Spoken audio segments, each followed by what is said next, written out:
cómo se viene el 2023 y qué medidas adoptar para un futuro más favorable para el país. Chile 2023 Podcast, el lugar donde expertos en diferentes temas se encontrarán para plantear posibles soluciones en base al país en el que vivimos y en el que vendrá. Este es el podcast de Saca la Voz. Hola, sean todos bienvenidos a un nuevo capítulo de nuestro podcast Chile 2023.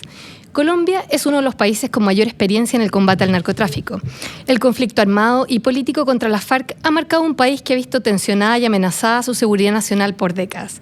Estamos hoy junto a Óscar Naranjo, más conocido como el general de las 1000 batallas, quien se encuentra en Chile participando como expositor en el seminario El rol de las Fuerzas Armadas en Seguridad Pública, ¿cuál es el límite?, organizado por la Facultad de Derecho y Ciencias Sociales de la Universidad San Sebastián. Derrotó a Pablo Escobar, descabezó a las FARC, fue director de la Policía Nacional de Colombia y lideró el proceso de pacificación entre 2012 y 2016.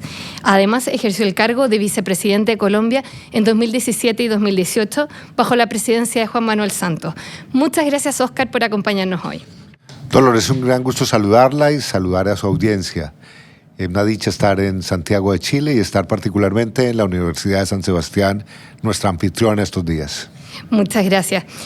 Mira, yo voy a hacer algo que no está pauteado, pero que sí me interesa mucho comentarte. Venía camino acá a esta entrevista pensando un poco qué te iba a preguntar. Hoy día yo traje a mis niños, probablemente los viste en la audiencia, están ahí, porque la relevancia de una persona como tú, un hombre que con sus principios y valores ha seguido adelante en una lucha contra el narcotráfico que ha sido importante para Colombia y Latinoamérica, me pareció que es una oportunidad que ellos no se podían perder. Y te quería preguntar cómo desde el aspecto familiar, ¿cómo convive la intimidad de tu familia y tu hogar, la profesión que tú ejerces? ¿Cómo viven tus hijas esto? ¿Cómo vive tu mujer esto? Bueno, Dolores, lo primero que te tendría que decir es que, y muy especialmente de cara a los jóvenes, es verdad que uno sale de su casa con la ilusión de tener una profesión, con el compromiso de tener un trabajo y de transformar la sociedad, pero es evidente que uno después está de regreso a casa. Y con esto lo que les quiero decir a los jóvenes es que hay que cuidar la familia, a pesar de los proyectos, de las dificultades, de todos los compromisos que uno tenga en el servicio por los demás o en cualquier actividad pública, privada, comercial o no, hay que tener siempre pendiente que el hogar es lo único que al final de la vida lo espera a uno. Y yo lo que digo hoy, que estoy de regreso a mi hogar después de más de 45 años de servicio público, es que mi familia tiene todo el mérito. Yo sin mi familia no hubiera podido avanzar en el cumplimiento del deber y siento que les debo mucho y lo que espero es entregarles a estas alturas de mi vida un poco de tiempo, de ternura, de cariño, que realmente eché de menos durante una vida tan dura como fue enfrentar estos criminales de naturaleza narcotraficante o guerrillera. Y en ese sentido, como director de la Policía Colombiana, también te tocó participar en muchas operaciones contra carteles. Estuviste detrás de la inteligencia que finalmente dio muerte y atrapó a los más altos miembros del cartel de Medellín, como son Pablo Escobar y Gonzalo Rodríguez. ¿Cómo combates el narcotráfico? ¿Persigues dar muerte a Pablo Escobar? ¿No se muere en el intento? Pues la verdad tiene que ver mucho con, por un lado, con la suerte. Digamos, yo tengo compañeros que tristemente fallecieron.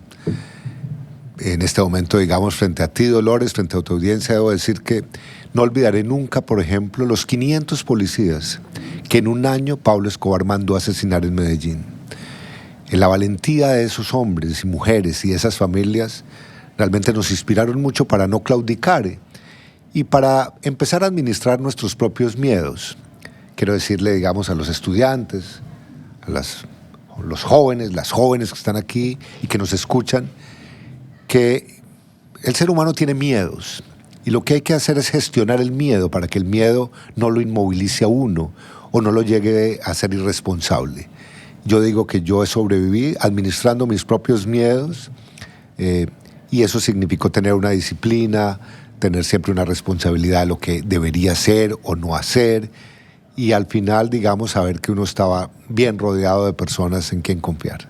Y finalmente, cuando tú vuelves a tu casa después de vivir estas muertes y acompañar a estas familias, porque yo me imagino que la disciplina policial y un poco tal vez como esa formación militar te permite administrar estos temas, pero también hay un tema personal de dolor, de la pérdida. ¿Cómo vives ya puertas adentro como la pérdida de tus amigos, de la gente que está a tu cargo? Bueno, la verdad es como una especie de tragedia que no termina nunca. Yo me comprometí desde hace muchos años a que cualquier conversación pública o privada que yo tuviese no estaría ausente, no estaría ligada y conectada emocionalmente a las víctimas, que en Colombia se cuentan por millones. Porque finalmente, cuando uno es servidor público, lo que quiere proteger es la vida. Cuando se pierde una vida, produce un dolor enorme. Y la verdad, compartir ese dolor en familia a mí me ayudó mucho, porque no era que yo llevara los problemas y las dificultades del trabajo a mi casa, pero en mi casa, digamos, con Claudia, mi esposa, y con las 2 hijas, yo me desahogaba un poco y al mismo tiempo les pedía excusas porque ellas terminaron un poco secuestradas por razones de seguridad, limitando mucho su libertad, siempre acompañadas, siempre en un vehículo blindado, y a mí eso me dolía y me duele hoy porque ellas se perdieron unos años normales, digamos, donde la libertad es una expresión a la que no se puede renunciar. Oye, y ya poniéndonos como en contexto de lo que tú has venido a hacer a Chile, vemos que en América Latina la inseguridad pública ha aumentado. O sea, en Chile tenemos un problema actual que probablemente te ha tocado exponer acerca de eso. ¿Cómo ves tú desde lo que fue como tu constante lucha en contra el narcotráfico y contra los carteles y este tipo de mafia, ver que igual se está expandiendo en Chile esta forma de operar, que Latinoamérica de alguna forma está sucumbiendo a este tipo de delito? Dolores, yo creo que hay que reconocer con humildad que después de más de 50 años de una política prohibicionista contra las drogas, que se propuso tener un mundo libre de drogas, muy a pesar de todos los esfuerzos en estas 5 décadas, hoy hay más producción de drogas, hay más consumo de drogas, hay más violencia asociada a las drogas, hay más corrupción, hay más gente presa en las cárceles como resultado de ese combate. Y a pesar de todos sus esfuerzos, digamos, el problema, yo digo, está en el peor momento de la historia. América Latina enfrenta una verdadera crisis de seguridad y de violencia como resultado de la proliferación y fragmentación de estructuras criminales. Y Chile no está siendo ajena a ese fenómeno. Hoy América Latina no está en manos de 2 o 3 cárteles de las drogas, está realmente viendo el impacto de centenares de organizaciones criminales que, basadas en economía criminal, quieren competir con el Estado, están arruinando la libertad y la vida de los seres humanos en la región. Suelo poner siempre un ejemplo, que es un ejemplo triste, pero que particularmente para los jóvenes, las jóvenes, debería ser un reto enorme. Calculen ustedes que América Latina tiene el 8% de la población mundial. Y sin embargo, nosotros contribuimos con el 36% de las muertes violentas del mundo. En América Latina asesinan al año a 140,000 personas. Chile es, y espero que así sea, siga siendo una excepción. Chile tiene una tasa de homicidios que yo llamo de categoría europea, 3, 4 homicidios por 100,000 habitantes, era históricamente lo que tenía. Eso ha empezado a cambiar. Y frente a ese cambio de aumento, lo que yo digo es, no pierdan como chilenos una característica de ustedes que ha sido fundamental, y es no normalizar la violencia. Por eso cuando vengo aquí y contrasto, digamos, el comportamiento de la sociedad chilena con otras sociedades de otros países latinoamericanos, yo me alegro de que aquí haya este estado de alarma, de preocupación, de voces de la comunidad, de los medios de comunicación, de los líderes diciendo no vamos a normalizar la violencia. Me llevas como a otro tema porque te escucho y siempre siento detrás como estos principios, valores, virtudes como de la sociedad. Yo leí la introducción del libro El general de las 1000 batallas de Jaime Sánchez, y la primera pregunta que te hace él es qué es lo mejor y qué es lo peor que te tocó en tu profesión. Y entre lo que tú señalas, que lo peor fue haber visto este intento de los narcotraficantes por imponer los antivalores mafiosos en la sociedad. Y te quería llevar a la pregunta contraria. ¿Cuáles serían los valores que deberían prevalecer en una sociedad para enfrentar este tipo de crimen y organizaciones? Yo creo que estar de regreso, digamos, a una convicción plena de que la vida es un bien supremo, superlativo a proteger es clave. La vida en el mundo se ha ido desvalorizando y por eso hay tantas muertes y agresiones y violencias y conflictos y guerras. Y eso sucede cuando la vida deja de ser el centro de la existencia de una sociedad. Yo digo que proteger la vida como bien supremo, superlativo, es una condición necesaria para poder hacer cualquier cosa. Y luego digo, la vida no tiene sentido si no hay libertad, pero al mismo tiempo una libertad que esté acompañada de derechos y también de responsabilidades. Y en ese sentido, uno lo que diría es que la altísima conflictividad social que se ha visto reflejada en los llamados estallidos sociales, no solamente en América Latina, sino en el mundo entero, realmente nos lleva a una consideración esencial, y es cuál es el conector emocional y cuál es el conector de valores que una cultura democrática realmente quiere dejar como legado a la gente. Y yo digo ahí que la cultura que acompaña esos valores de vida, libertad y derechos tiene que ser también una cultura de respeto por el otro, de tolerancia por el otro y particularmente de inclusión del otro. Y en ese sentido, uno sueña con una América Latina donde todos quepamos en América Latina y donde no haya discursos de odio desde la política, ni haya discursos de lucha de clases, sino que encontremos cuáles son los rumbos donde cabemos todos, cuáles son los elementos comunes a una sociedad. Oye, Oscar, hablando como de sueños ya, te quería contar para nuestros auditores que no nos están viendo, nos están oyendo, nosotros estamos en la sala donde se rinden los exámenes de grado de Derecho. Acá es el primer paso de lo que resulta la titulación para convertirse en abogado, y muchos jóvenes en esta universidad son el primer profesional de su familia logrando cumplir un sueño para esa familia. Y yo quería saber, en la decisión de tu profesión, ¿tú siempre soñaste ser policía? ¿Qué te llevó a tomar esta decisión? No, realmente yo estudié en un colegio, digamos, de sacerdotes españoles con los escolapios, y esa formación tuvo un peso muy grande de compromiso social. La verdad es que yo salí del colegio pensando en el servicio social, y en función de eso me presenté a 2 facultades.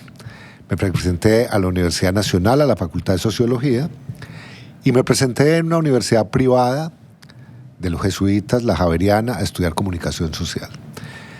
Finalmente, ni lo uno ni lo otro, porque comencé a estudiar comunicación social, hice un solo semestre, y pensando en el servicio público, y detrás de una tarea, digamos, que me pusieron en la universidad, que era hacer una crónica, yo empecé a investigar cómo se producía una investigación contra el secuestro.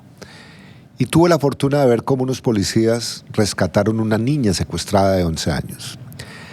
Y entonces yo, aprendiz de periodismo, en ese momento decidí que esa satisfacción de esos policías, la alegría de la familia recibiendo a su niña que había estado cautiva, la alegría de mi padre, que era el director de la policía de Bogotá y que llevaba a la niña a casa, me condujeron a pensar, ¿y por qué no soy policía? Y resolví ser policía para servirle a la gente y proteger, digamos, la vida de la gente.